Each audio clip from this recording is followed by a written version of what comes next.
The Nazis, known for their racist ideals, their hatred of the Treaty of Versailles, and their well-kept moustaches. But what about the music?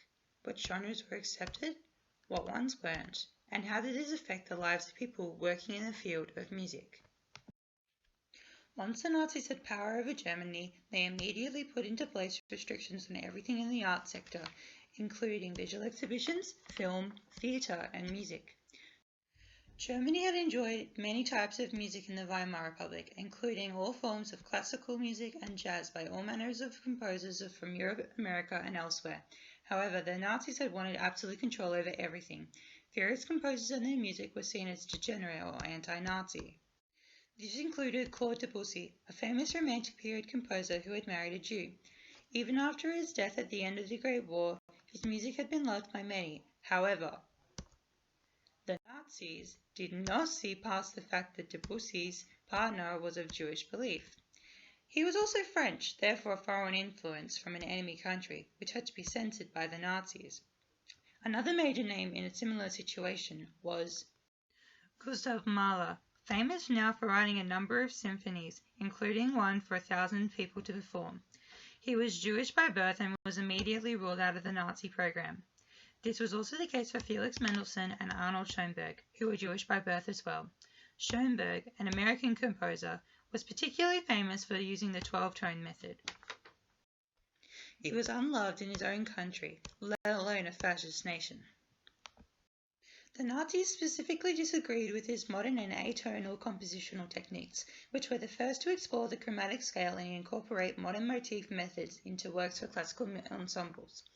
The hatred and disapproval of German nationalists was shown in various articles by areas of the press that shunned the premiere of Wozzeck, an opera written by Schoenberg's pupil, Alan Berg. Similar outrages occurred at events such as Bela Bartok's ballet, The Miraculous Mandarin, with many believing that these works would bring a true end to true German music. Russian composer Igor Stravinsky was also a major enemy of the Nazi regime, as he loathed them and their ideals. Stravinsky and Schoenberg were considered the two leaders of degenerate music in Nazi Germany. The leading reasons these composers were hated was because of their foreign modernist musical ideas and theologies, which is what the Nazis were trying to avoid at all costs. Another major form of degenerate music was jazz. Hey Hitler! What? We were having a party and since you have such a cool mustache and slicked hair, you should join us. What kind of music is there? Jazz, baby. It's gonna be great. There's gonna be this African American group in. Wait, where'd he go? Brought from America in the 1920s, Europe had fallen in love with the upbeat swing that put you in the mood to dance and party. Hitler, however, was not buying second drinks. He believed the music was anti-Nazi as it was often performed by black people. The style soon became known as nigger music or Negro music, and the party came to a swift end before dessert had been delivered, and every musician was sent home with a bottle of discrimination rather than nice wine. In the meantime, someone in America was figuring out this amazing equation.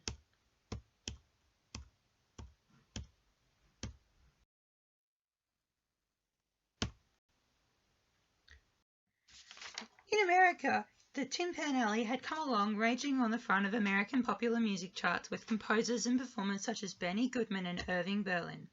Again, the Nazis feared international influence over their submissive society and quickly moved to shut down any performance of the style.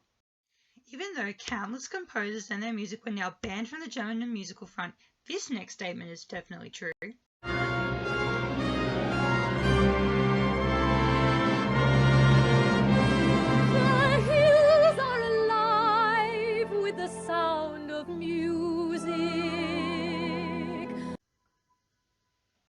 With Bach, Beethoven, and Mozart being VIP to the dead but approved by Hitler's party in their graves and compositions. Hitler was particularly attached to Richard Wagner's music, which was often played at concerts at the Berlin Opera House that required compulsory attendance for Nazi officers. Hitler was influenced by the writing of Wagner's son-in-law, Houston Stewart Chamberlain, who was a proclaimed race theorist.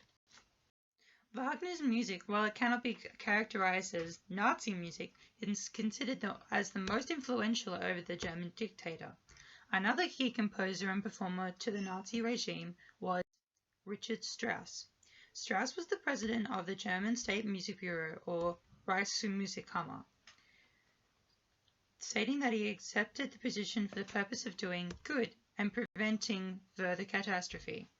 Strauss also believed that the Weimar Republic had brought chaos into the musical field. Erich Levi, a music historian, says in an episode of Conducting Business that Richard Strauss wanted to bring stability to the composing profession and protect composers' rights after the disorganized system that the Weimar Republic had seen. In his time in the position, Strauss composed the Olympic hymns for the Berlin 1936 Olympic Games. Other composers that were on the list for the Nazi Party included the famed German Romantic composer Johann Brahms and Anton Bruckner. However, just because these guys were on the guest list, it did not mean that they wanted to come to the feast. Strauss had married into a Jewish family and had mixed feelings about his position for working for Nazism.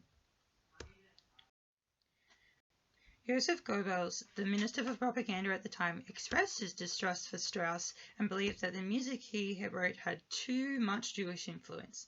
This was most likely due to the utilization of Jewish poet Stefan Zweig in the program of a concert in 1935.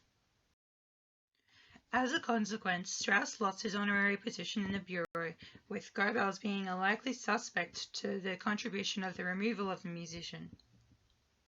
Strauss had made good money in the position and was able to live a comfortable life, but was torn between the Nazi Party and his Jewish family.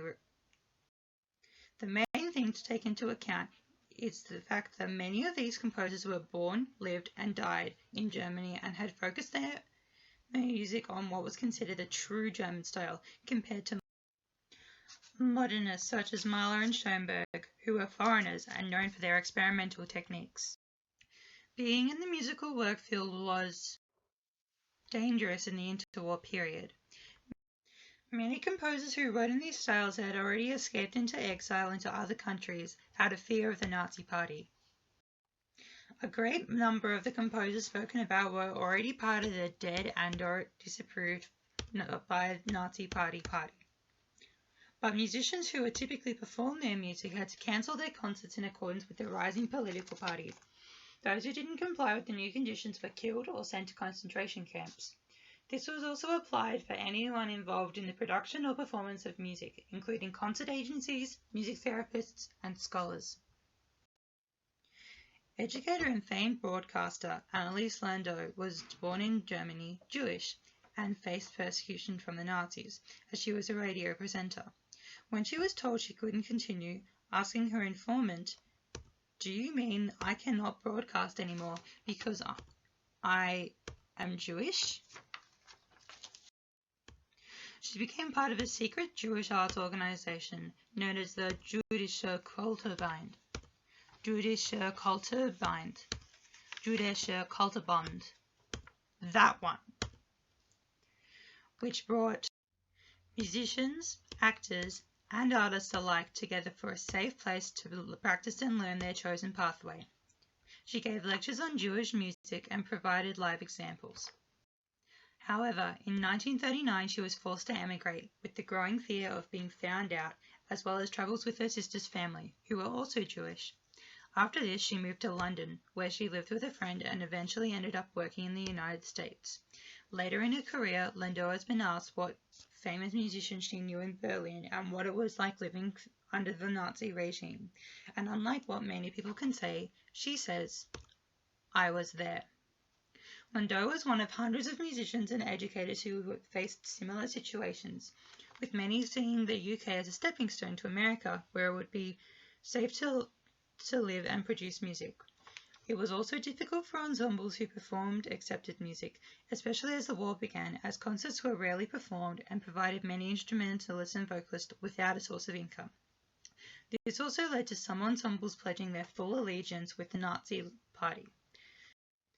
The Berlin Philharmonic Orchestra were in such a bad economic situation in the 1930s, they begged the Nazis to keep them going. In return, the orchestra was renamed the Reich Orchestra. The members of the orchestra, no matter their personal belief, were now financially secure.